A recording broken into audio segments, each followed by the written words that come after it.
नमस्कार मंडळी, जय जिजाऊ, जय शिवराय, जय शंभूराजे. तर मंडळी, तुम्ही पाठीमागच्या व्हिडिओमध्ये पाहिलं की ज्यावेळी छत्रपती संभाजी महाराज यांना संगमेश्वरवरून कैद केल्यानंतरनं सर्वप्रथम त्यांना बहादूरगड या गडकिल्ल्यावरती नेण्यात आलं होतं. त्याच ठिकाणी त्यांचे 33 दिवस अतोनात हाल करण्यात आले होते.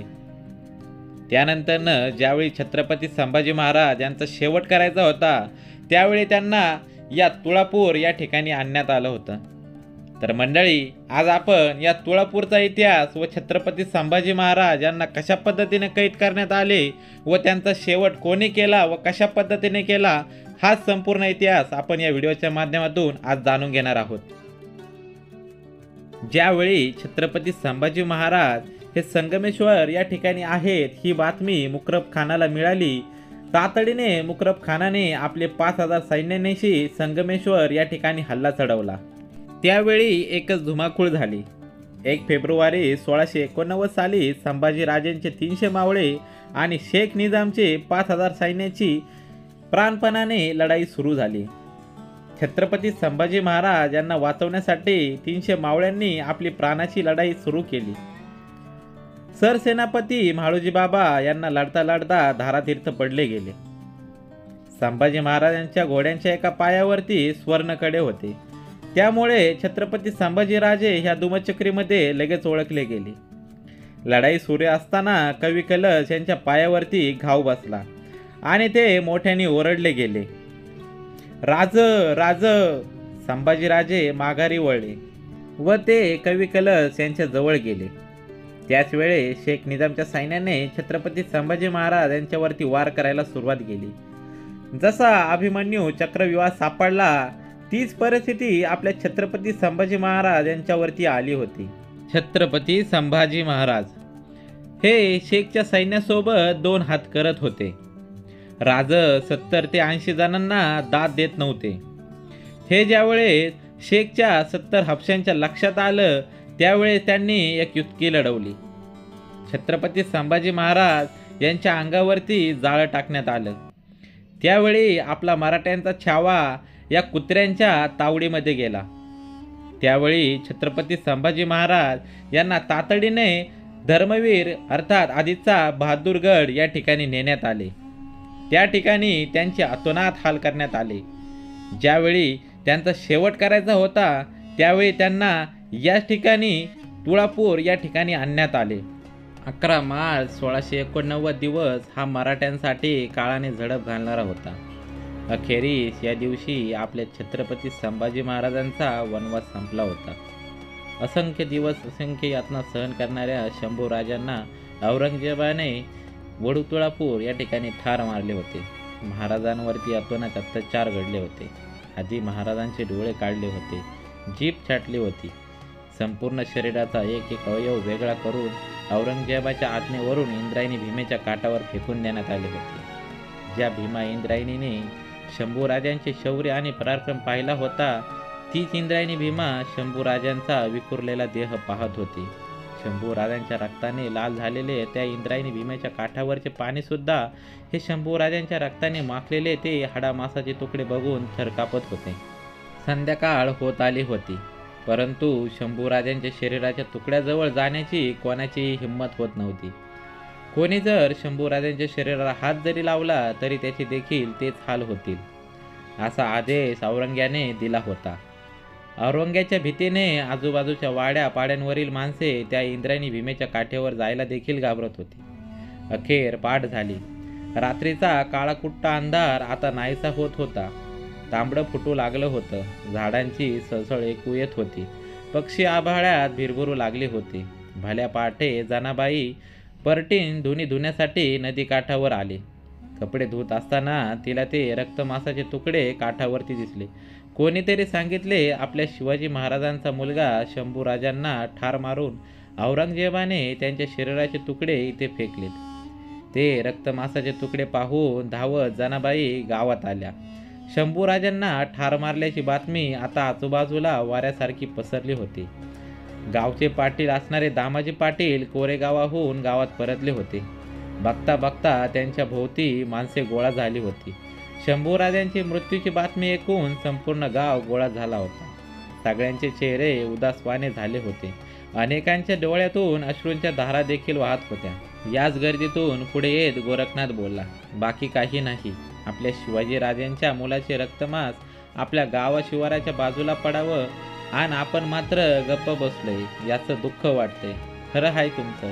मंदिराच्या बाहेर बसलेला गोविंद लांबूनच म्हणाला, शिवाजीराजांनी आपल्या लेकरा बाळांवर, या मुलखावर काय कमी उपकार केलेत होय? आज यांच्या लेकराला आतडी कोथळा आपल्या गाव शिवाराच्या जवळ पडावा आणि आम्ही मात्र मुख गिळून गप्प बसावे, हे मात्र मला पटत नाही. इतक्यात दामोजी पाटील बोलले, मंडळी, तुमच्यापेक्षा शंभूराजांसाठी माझे काळी जास्त तुटते. पण गावच्या भोवताली 4-5 लाख फौजेचा तळ पडलाय. बादशहाजी लय दांडकं आहे. त्यानं त्या रक्तमासाला कोणी शिवू नका असं फरमान देखील काढलं आहे. खरंय पाटील, आज दिवसभर 10 गावातच फारसं माणूस बाहेर पडलेला दिसत नाही. उगाच बादशहाची फळ नको काढायला पंचक्रोशीतही बाकीची सारी गावं गपगार पडल्यात. आपणच कशाला घोड्यावरती बसायचं? आता मात्र साऱ्या स्त्रिया पेटून उठल्या होत्या. चला नदीकाठी, असा एकच आरोड उठला. बाहेर गच्च काळो पण सारे लेकी बाळी पदर खोचून एक निर्धाराने तयार झाल्या. वाड्यांतील हा गलका दामोजी पाटलाच्या कानावर गेला. आज झोपलेला पाटील गडबडीने बाहेर आला. कारभारीन, काय हा पोरकटपणा लावलाय? बादशहाने गावावरून गाढवाचा नांगर फिरवला म्हणजे कळल का तुम्हाला? कारभारी, शिवाजी महाराजांच्या लेकराचं मांस घारी गिधाडांनी देण्यापरीस आपण आणलेले काय वाईट? असा गाव आणि असा जुलूम हवा कशाला? सांभाळा तुमचा गाव आणि घरं. निघालो आम्ही. राधाई पाटलीन तरा वाड्यातून बाहेर पडली. तिच्याबरोबर जना परटीन आणि ओढू गावातील समग्र स्त्रीशक्ती झपाट्याने बाहेर पडली. नदीच्या दिशेने त्यांचे पावले पडू लागली. हातात काठी. गोविंद सगळ्यांच्या पुढे होता. एकदाचा नदी काठ आला. आसमांतात काळा अंधार होता. त्यात बादशाच्या फौजेची भीती देखील होती. सगळ्या आयाबायांनी सहज वळून एकदा पाठीमागे बघितले तर गावातील सगळी मंडळी त्यांच्या पाठोपाठ धावत नदी किनारी येत होती. त्यांच्यासोबत दामोजी पाटीलही होते. मध्यरात्र असल्याने औरंगजेबाचे सर्व सैन्य त्याच्या छावणीत ढारढूर झोपलेले होते. गावकरी दबकत पुढे आले. त्यांनी कुडाचा चुला पेटवला. त्याच्या फुटफुटत्या प्रकाशात नदीकाठी शोधाशोध सुरू झाली. शंभूराजांचे कान, पाय, हाताचा तुकडा असे एक अवयव सापडू लागले. गावकऱ्यांनी डोक्याचे पागोटे नेसूची धत्री सोडली. त्यामध्ये मांसाचे मिळतील ते तुकडे गोळा केले. त्या काळाकुट्टा अंधारातच गावकरी गावाकडे परतले. काहींनी आपल्या घराकडे धाव घेतली. कोणी शेणकुटे आणले, कोणी लाकूड फाटा आणला. दहनाची सगळी तयारी झाली. समोर पेच निर्माण झाला. चिता रचायची कोणाच्या जागेत. दामाजी पाटील आता आपल्या सर्व जमिनीवर पाणी सोडायला तयार होते. त्यांचा जमीन जुमला हा तेथून कोसभर अंतरावरती. शिवाय तेथून बादशाचा तळही अगदी जवळच होता. बाकीचे जमीन मालक घाबरले. उद्या बादशाने सैनिक आले आणि जमिनीचे मालक कोण म्हणून तर आपलाच गाळा कापतील. संपूर्ण गाव कुजबुजत होता. शेवटी गर्दीच्या कोपऱ्यामध्ये उभा असलेला गोविंद पुढे धावला. गाव शिवाराजवळ येईल त्याची जमीन दाखवत म्हणाला, या इकडं, ही आम्ही महाराजांनी वतनी जमीन. इथं आमच्या जमिनीत द्या अग्नी. आग धडाधडा पेटू लागली. आगीच्या ज्वाळा काळ्या अंधारावरती आसमात गेल्या. गावकऱ्यांना हुंदका फुटत होता. आया बाया तर जोरजोरात रडत होत्या. पोरं तर धाय मोकलून रडत होती. पुरुष मंडळी देखील गुरांसारखे हंबरडे फोडत होते. अरे रायगडाच्या राजेश्वरा, कुठून कुठं आलास र पाखरा? त्या शोकाला अंत नव्हता. लोकांच्या डोळ्यातून अश्रूंच्या धारा वाहत होत्या. पहाट होण्याआधीच राजांची चिता विझवली गेली. राजांची गरम रक्षा घेऊन पुन्हा सारा गाव भीमेच्या काठाकडे धावला. तांबडं फुटायच्या आत ती रक्षा नदीत अर्पण केली गेली. आता उजाडू लागलं होतं. पाखरे जागी होऊ लागली होती. नदी काठावर जमलेला तो वडू गाव एकमेकांकडे अभिमानाने बघत होता. एक महान कार्य आपल्या हातून घडल्याचे समाधान साऱ्यांच्या चेहऱ्यावरती होते.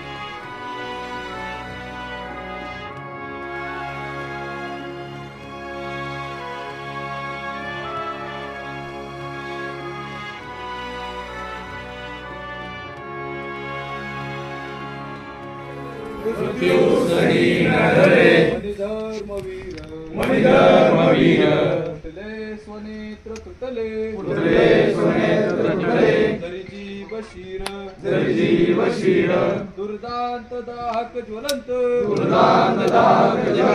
समाज व्हावा म्हणून उरात धरूया शिवसिंह छावा गिळण्यास प्राण उठला तरीही कृतांत संभाजी धर्म जगले जळत्या रणात सूर्याहुनी अति दाहक धर्म भक्ती स्फुरण्यास नित्य धरूया शिवपुत्र चित्ती राष्ट्रात धर्म जनुहा शरीरात प्राण ही निर्मो हिंदू हृदयी अति तीव्र जाण संभाजी छत्रपती वेंचवतार्थ लढले धर्मार्थ देह त्यजुनी ध्वजरूप झाले हिंदू म्हणून जगण्या वृत्ती देई सिंहासमान जगण्या तव तेज देई शिवपुत्र द्याल उरीचे तरी धैर्य मर्म मारून निमेंच्या अवघे निरक्षु धर्म प्राणांतहीन फिरणे कधी मार्गी मागे रविवत बनापती तुम्ही शिवसूत सांगे उद्ध्वस्त तोडून करा निमलेंच पाश संपूर्ण हिंदवी करा आपला स्वदेश जाळून राख करण्या जगिमलेंच सत्ता हिंदू मनास शिकवू शिवपुत्र कित्ता राष्ट्रातले नौकडू जरिमलेंच विष टिकणार नाही कधीही जगी हिंदू देश संभाजी जाळ तद्वत शिवसूर्य जाळ निर्मोन हिंदू हृदयी मनुलेंच काळ हे हिंदू राष्ट्र करुणी यवनांतकाचे संकल्प पूर्ण करूया शिवभूपतींचे विसरू कसे कधी आम्ही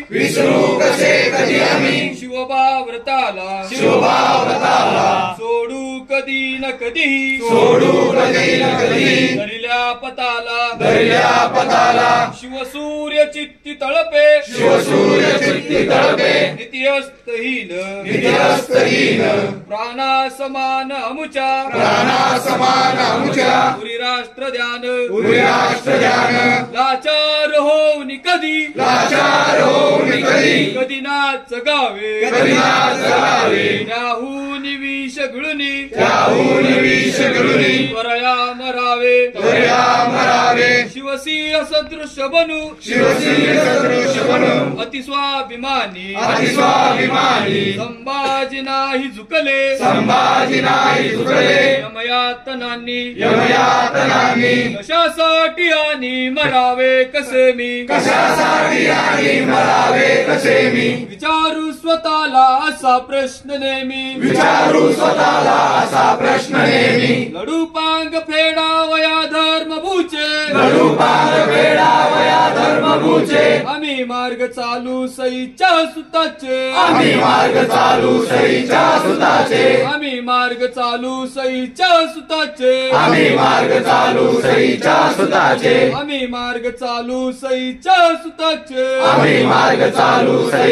सुताचे